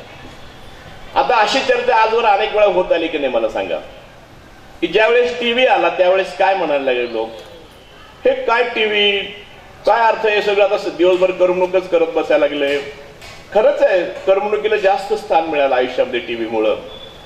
आमचे संपादक होते विवेकजी घरसासे आणि त्यांचा तर एक विषय होता भाषणाचा, दिवाणखान्यातला दैत्य म्हणून. म्हणजे ते टीव्हीला दिवाणखान्याचं दैत्य म्हणत होते. परंतु ज्यावेळेस आमचे संपादक प्रवचन करायला लागले त्यावेळेस त्यांना झी टीव्हीने बोलवलं, सांगितलं की तुमची प्रवचन आम्हाला रेकॉर्ड करायची आहेत, ती प्रसारित करायची आहेत. पण ज्या टीव्हीला जे दिवाणखान्यातलं दैत्य म्हणत होते त्या टीव्हीने त्यांचे चांगले विचार लोकांपर्यंत पोहोचवलेच ना. त्यामुळे अशी चर्चा होत राहते. विशेषतः आता शिवाजी शिंदे सरांनी जी चिंता व्यक्त केली की साहित्याचा दर्जा घसरलेला आहे, ते भडक झालेलं आहे, त्यामध्ये शुद्धता राहिलेली नाही, त्यातला हेतू शुद्ध राहिलेला नाही. हे सगळे दोष आहेत ते समाज माध्यमाचे दोष नाही आहेत, लक्षात घ्या. हे दोष आहेत ते साहित्य व्यापक झाल्याचे दोष आहेत. मी तुम्हाला सांगतो की ज्यावेळेस साहित्य हे 3.5% होतं त्यावेळेस ते छान होतं आणि त्यातले काही साहित्य वाचलं तर कळत सुद्धा नाही आजचा. म्हणजे मी चिंतामण कोल्हटकरांचे पुस्तक परवा पुण्याला मिळालं म्हणून घेऊन वाचायला तर मला काहीच वाचले ना ते. स्वातंत्र्यवीर सावरकर एवढे विचारवंत होते वगैरे म्हणतात, पण खरंच शपथ सांगा की त्यांचे पुस्तक कुणी वाचलेत, कळतच नाही जितकी गंभीर भाषा होती. ती वि. स. खांडेकरांपासून ती भाषा सोपी होत गेलेली आहे. जसं तुमच्या साहित्याची व्याप्ती वाढेल, 3.5% लोकांचं साहित्य त्यावेळेस ते छान होतं. म्हणजे कथित बरं का, मी ते साहित्य छान आहे का वाईट हे चर्चा मी करत नाही. शिंदे सरांना चिंता वाटते त्याविषयी बोलतोय. 3.5% जे साहित्य नावाचा प्रकार होता, आता तुम्ही सांगितलं की आता 97% लोकांच्या हातामध्ये मोबाईल आलेला आहे. म्हणजे त्या साहित्याचं अवलोकन करणं, ते साहित्य वाचणं हा विषय आता 97% लोकांपर्यंत गेला. जसं शिक्षणाचं झालं की शिक्षणाची व्याप्ती वाढली, दर्जा घसरला, तसंच साहित्य हे सोशल माध्यमामुळे 97% लोकांच्या हातात गेलं, त्यामुळे त्याचा दर्जा घसरलाय. ती चिंता आहे, तीच तुमची चिंता योग्य वाटते, परंतु तो दोष त्या माध्यमाचा नाही आहे. तुम्ही नीट लक्षात घ्या की माध्यमाचे सुद्धा दोष आहेत, नाही असं म्हणत नाही, पण हा जो साहित्याचा दर्जा घसरण्याचा, भाषा भडक होण्याचा जो काही दोष आहे तो व्याप्तीचा दोष आहे, तो माध्यमाचा दोष नाही. सोशल मीडिया एवढा व्यापक का झालेला आहे आणि आपल्याला एवढी चिंता व्यक्त करायला का लावतो, कारण तो 3 प्रकारच्या क्रांतीतून आपल्यापर्यंत आलेला आहे. एक क्रांती आहे मोबाईलची क्रांती, दुसरी आहे इंटरनेटची क्रांती आणि तिसरी आहे ते इलेक्ट्रॉनिक्सची क्रांती आहे. ह्या 3 क्रांतींचा मिळून सोशल मीडिया झालेला आहे. त्यामुळं तो जास्त लोकांना प्रिय झालेला आहे आणि जास्त लोकांच्या हातात गेलेला आहे. त्याच्यामुळे पुस्तकाचं वाचन कमी झालंय का, त्याला 2 बाजू आहेत. आधी लोक असं म्हणत होते की एखादा प्रकाशक पुस्तक काढतो तर एक आवृत्ती ही 1000 कॉपीची असायची. एक आवृत्ती म्हणजे 1000 कॉपी ठरलेल्या त्या जवळपास. नंतर काय झालं की पुस्तकाचं वाचन फार कमी झालं असं लोक म्हणायला लागले.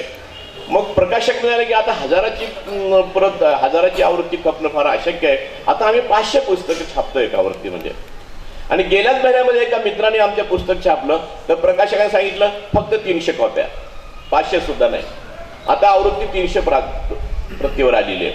हा सोशल माध्यमाचा परिणाम आहे का? नक्की आहे, कारण लोक पुस्तक वाचत नाहीत. मग एका बाजूला आपण म्हणतो लोक पुस्तक वाचत नाहीत, दुसऱ्या बाजूला सोशल माध्यमावर पुस्तक वाचणं सोपं झालेलं आहे, हे सुद्धा आपण लक्षात घेत नाही. 2007 साली नागपूरला साहित्य संमेलनाला गेलो होतो. अरुण साधू त्या साहित्य संमेलनाचे अध्यक्ष होते नागपूरच्या. ते म्हणले की दैनिकांचं आवृत्तीकरण फार झालेलं आहे. त्यामुळं आता आवृत्तीकरण म्हणजे काय की एका जिल्ह्यापुरती एक आवृत्ती आहे, जे काही घडतं ते त्या आवृत्तीत छापून येतं. पलीकडल्या जिल्ह्यात गेलो तर आपल्याला ती आवृत्ती बघायलाच मिळत नाही. एकदा ते अशोक नायगावकरांनी सांगितलं की इतकं आवृत्तीकरण झालेलं आहे की बेळगावला मी एखादी काव्य वाचनाला गेलो आणि सकाळी उठून मी बघितलं की आपल्या काव्य वाचनाचा वृत्तांत आला त्या दैनिकामध्ये. लॉजवर उतरलो होतो, एक वर्तमानपत्र मागवलं, एक शब्द सुद्धा छापलेला नाही. ज्या काव्यवाचनाला 5,000 लोक आलेले आहेत आणि रंगून गेलेले आहेत, संस्था सुद्धा नामांकित आहे, कवी नामांकित आहेत, वृत्तांत छापून का नाही आला? त्यांनी कार्यकर्त्यांना बोलवलं की असं कसं झालं, वृत्तांत का नाही छापून आला? ते म्हणजे वृत्तांत छापून आलेला आहे. तो कुठे आलेला आहे? तुमचं जे लॉज आहे ते वॉर्ड क्रमांक 7 मध्ये आहे आणि ती जी आवृत्ती वॉर्ड क्रमांक 8च्या आवृत्तीत तुमचं वृत्तांत छापून आलेलं आहे. आवृत्तीकरण. अरुण साधूने खंत व्यक्त केली. ते म्हणले की माझ्या वाचनामधलं 2008 सालचं सगळ्यात छान पुस्तक आहे मी आंबेडकर आणि बाप्तिस्मा. त्या पुस्तकाचं नाव तुम्ही सुद्धा ऐकलं नसेल, पण अरुण साधूच्या दृष्टीने 2008 साल ते उत्कृष्ट पुस्तक होतं.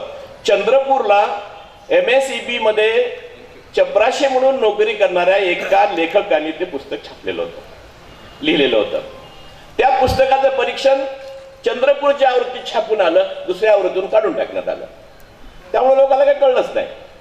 पण मी तुम्हाला तर प्रश्न विचारतोय, आता असं होईल का पुस्तकांच्या बाबतीत? प्रती कमी छापल्या जातील, छापलेल्या प्रती कमी आहेत, परंतु त्या पुस्तकाची व्याप्ती विश्वव्यापी झालेली आहे.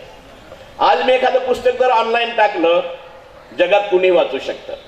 त्याला आवृत्तीची गरज नाही, त्याला दैनिकाच्या आवृत्तीकरणाचा काही दोष नाही आहे. जगाच्या पाठीवर कुठेही माझं पुस्तक वाचलं जाऊ शकतं. हा ह्या सोशल माध्यमाचा फायदा आहे की नाही, हा आपल्याला मान्य करावाच लागेल.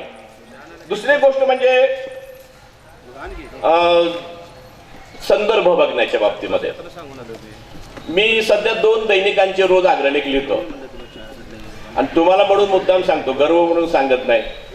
ज्यावेळेस थोड्या अंगात ताकद होती त्यावेळेस मी रोज 7 दैनिकांचे अग्रलेख लिहित होतो. लोक म्हणतात की अग्रलेखाचा बादशाह ते मुंबईत नाही सोलापूरमध्ये होता. परंतु मला सांगा की हा कशाचा परिणाम होता? कोणत्याही विषयावर लिखाण करताना मला संदर्भ आयते तयार मिळत होते विदिन 1 मिनिट. मला लिखाणाचे संदर्भ मिळावे म्हणून 4 इंग्रजी साप्ताहिक विकत घेत होतो. ते साप्ताहिक आलं की माझ्या डायरीमध्ये कोणत्या पानावर कोणत्या विषयावर लेख आल्याचं इंडेक्सिंग करून ठेवत होतो. 2001 ते 2007 माझ्या घरामध्ये जवळजवळ 2000 इंग्रजी साप्ताहिक रचून ठेवलेली, त्यांचं इंडेक्सिंग केलेलं, कोणत्या विषयाचा कोणता लेख कोणत्या पानावर कोणत्या साप्ताहिकात हे सतत नोंदलेलं होतं. रोज 1 तास माझा ते इंडेक्सिंग करण्यात जात होता. 2007 साली माझ्या मित्रांनी सांगितलं हे सगळं तू फेकून दे, तू गुगलवर जा, तुला गुगलवर सगळंच मिळतं, असं काही उपयोग करायची गरजच नाही. सगळे इंग्रजी साप्ताहिक रद्दीला घातली आणि ते सगळे जे माझ्या घरात साचलेलं होते ते सगळं माझ्या ह्या डबीमध्ये आलेलं आहे. ह्याच्यात काय नाही मला सांगा तुम्ही. कोणत्याही विषयावर लेख लिहायचा आहे, कोणत्याही विषयावर पुस्तक लिहायचं आहे. आपल्या महाराष्ट्रामध्ये 2 मोठे लेखक आहेत, एवढाले पुस्तक काढतात, दर महिन्याला एक पुस्तक काढतात. मग ते काय फार मोठे लेखक आहेत का? तर ते काय करत नाहीत. एक सहकारी बाई घ्यायची, तिला सांगायचं हे हे हे हे तू जमा कर आणि ते सगळं एकत्र मांडायचं. त्यांना विकिपीडिया लेखक असं म्हणतात. ते असे कवी नाही आहेत, ते लेखक नाही आहेत, ते कादंबरीकार नाहीत, स्वतःची कल्पना काही मांडत नाहीत. परंतु ह्या मोबाईलच्या सहाय्याने उपलब्ध झालेले जे काही इन्फॉर्मेशन आहे ते पुस्तकात मांडतात. आता ह्याचा उपयोग कसा होतो मला तुम्हाला सांगतो. गेल्या आठवड्यात एक पुस्तक वाचलं, सध्या फार गाजदायक पुस्तक, अभिजित जोग यांचं पुस्तक आहे, मानवतेला पोखरणारी डावी वाळवी असं एक पुस्तक लिहिलं. मोठ्या उत्सुकतेने ते पुस्तक वाचलं मी. पण ते पुस्तक वाचताना त्यांनी 5-50 पुस्तकांचे संदर्भ दिलेले आहेत. म्हणून ह्या गृहस्थाने पुस्तक वाचले कुठे असतील तर त्यांनी सांगितलं की हे इंटरनेटवर उपलब्ध आहे, हे पुस्तक इंटरनेटवर उपलब्ध आहे, हे नेटवर उपलब्ध आहे. आणि सगळी पुस्तकं नेटवर उपलब्ध होती. ते पुस्तक विकत आणण्याची गरजच नाही. एक पुस्तक वाचताना मला ही खंत वाटली होती पूर्वी, ज्यावेळेस सोशल मीडिया नव्हता. शरद जोशींचं पुस्तक होतं जग बदलणारी पुस्तके नावाचं, आणि 100 पुस्तकांची त्याने काहीतरी माहिती दिली होती की ह्या पुस्तकांमुळं जग बदललेलं आहे. परंतु त्या पुस्तकाविषयी लिहिताना शरद जोशीने 1000 पुस्तकांचे संदर्भ दिले होते.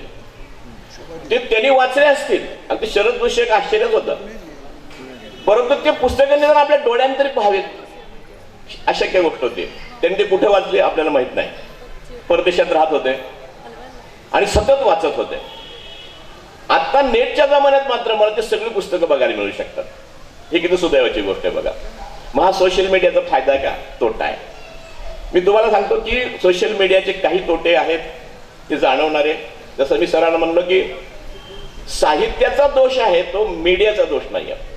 पण मीडियामुळे आपल्या सवयी काय बदलल्यात तर आपला माहितीचा किंवा अटेन्शनचा स्पॅन आहे तो कमी झालेला आहे, तो फारच लो झालेला. ही गोष्ट मान्यच करायला पाहिजे.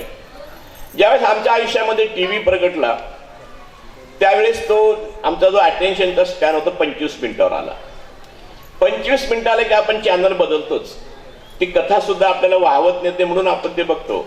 अदरवाईज ते जर काही विशेष नाही, चला पुढे चला पुढे चला पुढे, रिमोट चालूच आहे आपला. आणि तो स्पॅन निदान 25 मिनिटापर्यंत तरी आला होता. पूर्वीच्या काळात 2-2 तास लोक कशी भाषणं ऐकत होती माहित नाही आम्हाला. आम्हाला निर्मल कौर फडकुलेंनी सांगितलं की व्याख्यानमाला हा प्रकार काय होता तुम्हाला माहित नसेल जोशी, तुम्हाला एक गंमत सांगतो म्हणले ते की साधारण 1.5 तास तरी भाषण वक्ता करतच होता. मी करणार नाही आता, आणि तेवढं ज्ञान सुद्धा नाहीये. 1.5 तास वक्ता भाषण करायचा. आता कार्यक्रमाचा अध्यक्ष कुठला तरी पकडून आणलेला असतो, तर त्या विषयाची काही माहिती नसते. कार्यक्रमाचे अध्यक्ष आणि अमुक होते. पण पूर्वी ज्या विषयावर भाषण असेल त्याच विषयातला तज्ञ माणूस अध्यक्ष म्हणून बसवलेला असायचा. आणि तो मुख्य वक्त्याचं भाषण संपलं की पुन्हा अध्यक्ष समारोप अर्धा-पाऊण तास करायचा. आणखीन एक प्रकार होता तो म्हणजे उपवक्ता नावाचा प्रकार होता. उपवक्ता म्हणजे जर काही वक्त्याच्या भाषणातून मुद्दे सुटले असतील तर त्यांनी पुन्हा अर्धा-पाऊण तास बोलायचं. आणि ते असे 3 वक्ते म्हणजे एक व्याख्यानमालेतलं एक पुष्प असायचं, इतके पाकड्या त्याला होत्या. नासे फडकेंनी आपल्याला जो कोणी व्याख्यानाला बोलवेल त्यांना अट घालायला सुरुवात केली, उपवक्ता असेल तर भाषणाला येणार नाही. आणि मग तो उपवक्ता बंद झाला. आणि आता अशा अट घालायची गरज नाही, उपवक्ता आहे म्हणल्याने लोकच भाषण ऐकायला येणार नाहीत. परंतु नगरमध्ये गप्र प्रधान यांनी पुढाकार घेऊन व्याख्यानमालांच्या संयोजकांचं एक अधिवेशन बोललं होतं. 1992-93 सालची गोष्ट आहे, बहुतेक 95 असं. त्या व्याख्यानमालांच्या संयोजकांच्या अधिवेशनामध्ये सर्वांनी एक विचार मांडला, आता 1.5 तासाची भाषणं बंद. आणि गप्र प्रधानाने सांगितलं तुम्ही आता 18 ते 20 वर्षाच्या मुलालाच भाषणाला बोलवा, त्यांच्याकडे काहीतरी सांगण्यासारखं आहे, म्हाताऱ्या लोकांकडे काही राहिलेलं नाही आता. आणि भाषण हे 25 मिनिटाचंच, 25 किंवा 30 मिनिटाच्या वर भाषण असता कामा नये, तरच व्याख्यानमाला चालतील. आणि राजीव गांधीने तर 25 मिनिटाच्या भाषणाची पद्धत सुरू केली. ते संजय गांधी पंतप्रधान झाले म्हणून बरं झालं, ते तर 3च मिनिटं भाषण करत होते. एक दिवस नांदेडचा एक कार्यकर्ता आमचा म्हणला की मी संजय गांधीचं भाषण ऐकायला गेलो, ते लवकर आलेच नाही संजय गांधी. आणि नॅचरल कॉल तर काय गप्प बसू देणार, पोट फुगलं. आणि आले आले आले संजय गांधी म्हणल्यानंतर तो म्हणला की आपण जरा जाऊन थोडस मोकळं होऊन यावं. मग जागेवरून उठलो, बाजूच्या मैदानाच्या कडेला जाऊन, मराठवाड्यात काय तिकडे नांदेडची घटना आहे, खोल वावर जावर, त्याला काय तिकडं टॉयलेटची गरज नाही. कारभार उरकून परत येतोपर्यंत भाषण संपलं होतं. त्याला वाटलं की आपण जरा मोकळं होऊन कशा करता तासभर भाषण चालेल म्हणून. स्पॅन कमी झालाय. जो स्पॅन टीव्हीनी 25 मिनिटाचा वर आणला होता तो आता 2 किंवा 5 मिनिटावर आणलेला आहे. इव्हन तुम्ही स्वतःचं आत्मनिरीक्षण करू शकता. आपण आपल्या मोबाईलवर काय पाहतो, 2 मिनिटाच्या वर आपण काही पाहत नाही. लक्षात आलं पहिल्या पॅरेग्राफ मध्ये चालले पुढे.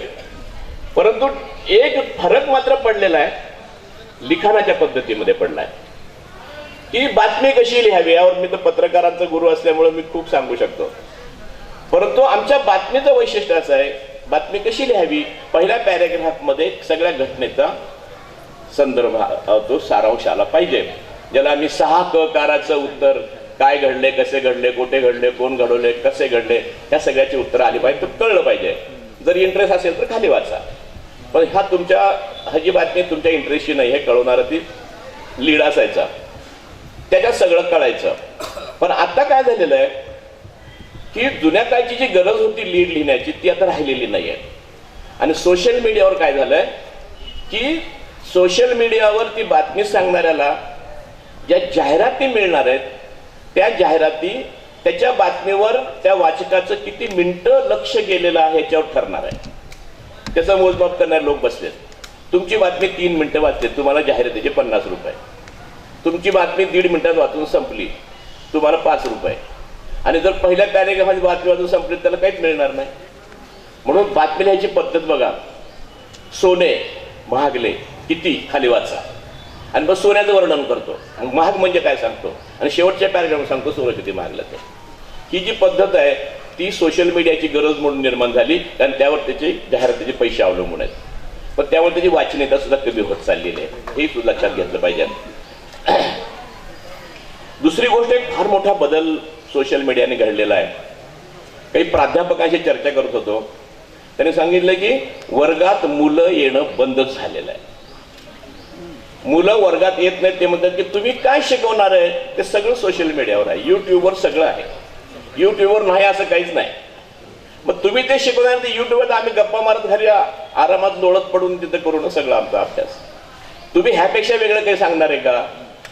तर ते कसं सांगणार असेल तर त्या प्राध्यापकाच्या पिरियडला गर्दी आहे. आणि प्राध्यापकांना आता बदलावं लागतंय की आपल्या वर्गात मुलं आली पाहिजेत, तर युट्यूबवर जे नाही ते आपण सांगितलं पाहिजे. आणि काही प्राध्यापक युट्यूबवर आपले स्वतःचे युट्यूब टाकतायत, त्यांच्या व्हिडिओमुळं लांब लांबची मुलं त्यांचा पिरियड अटेंड करतात. म्हणजे एक चांगला प्राध्यापक, आम्ही सोलापूरला असतात जुन्या काळचे लोक सांगायचे, आमचं ऍडमिशन दयानंद कॉलेजला झालं होतं, पण प्रोफेसर भोगेशन मात्र संगमेश्वरला होते आणि आम्हाला तिथे भोगेशनचं इंग्लिश ऐकायचं होतं. तर आम्ही ऍडमिशन नसताना चोरून भोगेशनच्या पिरियडला बसवत होतो, चोरून फडकुलेच्या पिरियडला बसवत होतो, ते त्यांचं भाषण ऐकण्यासाठी. आता काही गरजच नाही, भोगेशनची युट्यूब लावले की तुम्ही कधीही ते वाचू शकता. आणि युट्यूबवर सगळं ज्ञान उपलब्ध असल्याचे काही फायदे पुढच्या पिढीला निश्चितपणे होत आहेत, होणार आहेत. जाताना फक्त एक छोटासा उदाहरण सांगतो की कौशल्य जे आहे, शिक्षणात कौशल्य काही शिकवलं जात नाही. नरेंद्र मोदींनी परवा एक भाषण केलं होतं बेकारीच्या बाबतीत.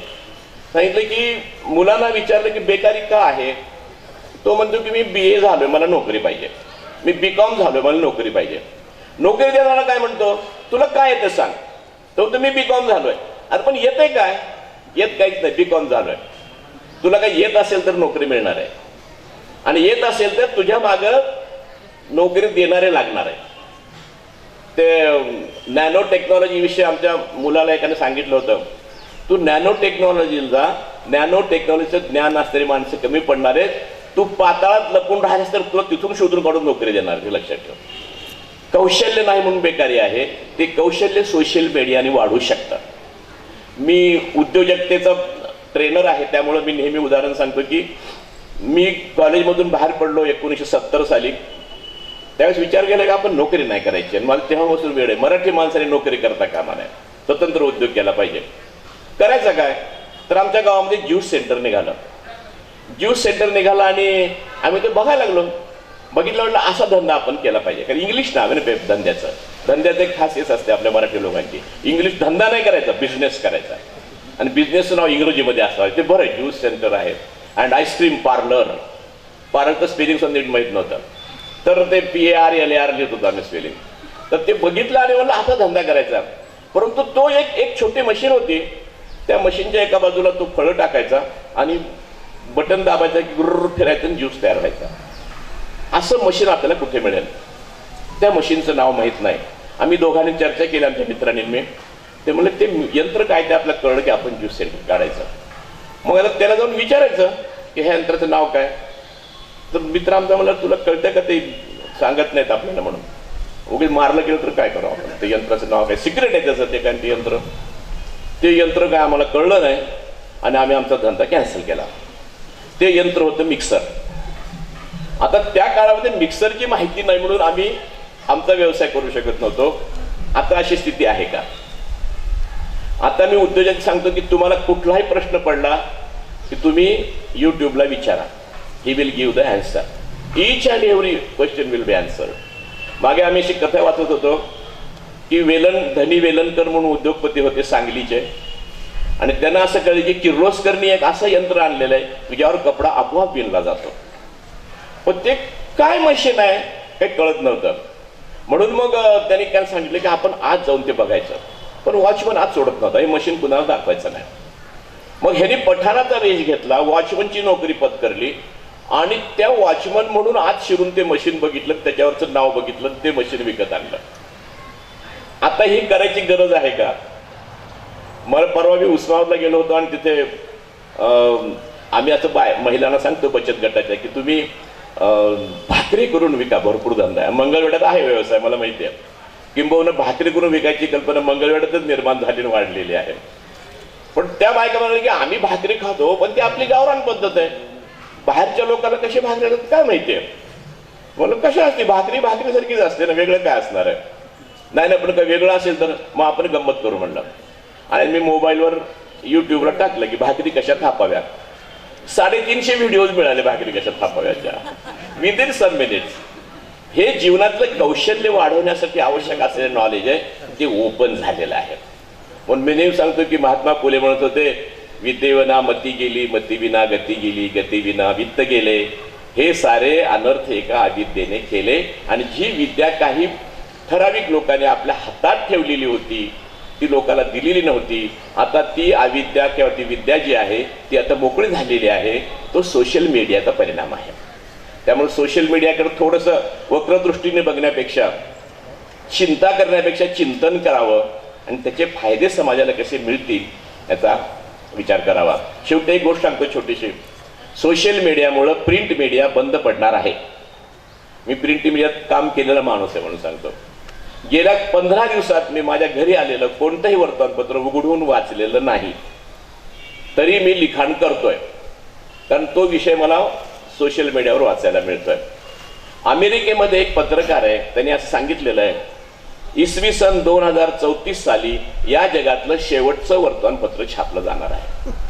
त्यानंतर आपल्याला एक कागद होता, तो असा छापला जात होता, हे सगळं वस्तू संग्रहालयात जाऊन बघावं लागणार आहे.